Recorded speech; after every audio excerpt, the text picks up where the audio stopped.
Okay, so the today's problem is this minimum swap and k together. Here the question is that we have given an array and number k. Okay, so we have to make sure that a contiguous subarray which is all the elements in subarray should be less than k. We have to make that subarray with minimum number of swap. Okay, so for this, I have created visualization. Okay, I have taken this as example here. Let's consider assume this as our one of the example here. First thing is that we have to find it out how many elements those are less than k. That is our window size. Okay, so here total 7 elements. So this will be our window first time starting from 0th index, right? And here we have to just calculate that how many elements which are greater than this 8. Okay, so I have taken k as 8 here.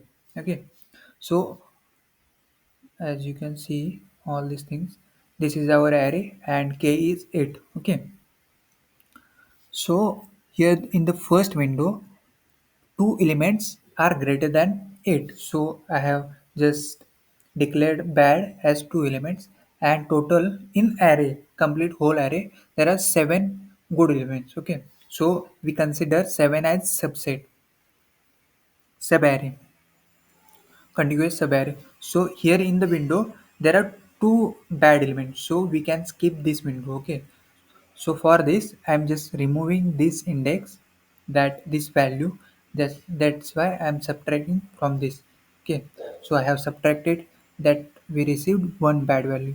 Okay. Here after swapping this bad value with this one, then we will receive our sub array. That's our final answer. Okay. So what we have to do, we just have to take a window, and in that window we have to find it out how many bad elements are there.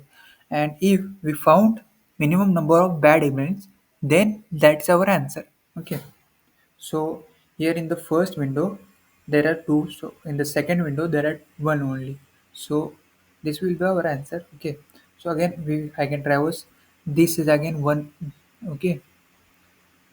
This also 1. So our final answer is 1. So here what we have to do, we have to consider a window. In that window, how many elements there are greater than k value. Okay. So for this we just have to do. So it's a simple scenario. Okay.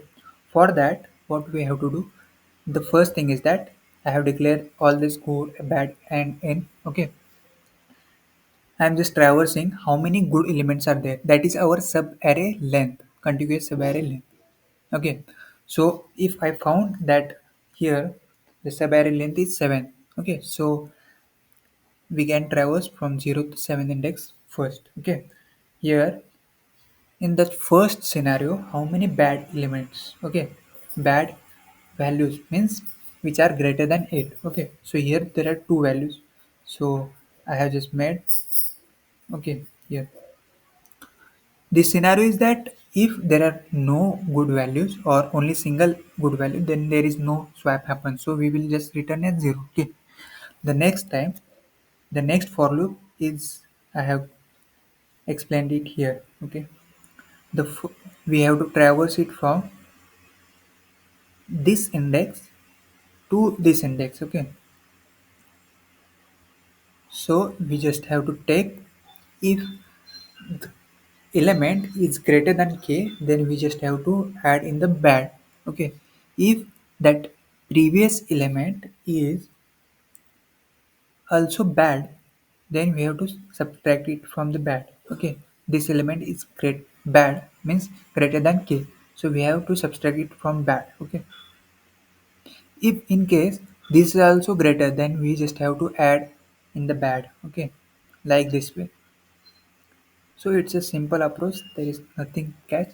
We just have to consider a sliding window, and the first element is, and the new element is bad. Then we just, which is greater than k. Then we just have to add. If the previous element is greater than k, then we just have to subtract it. Okay. So this is our final answer. And for this, the time complexity is O of n. Okay, thank you.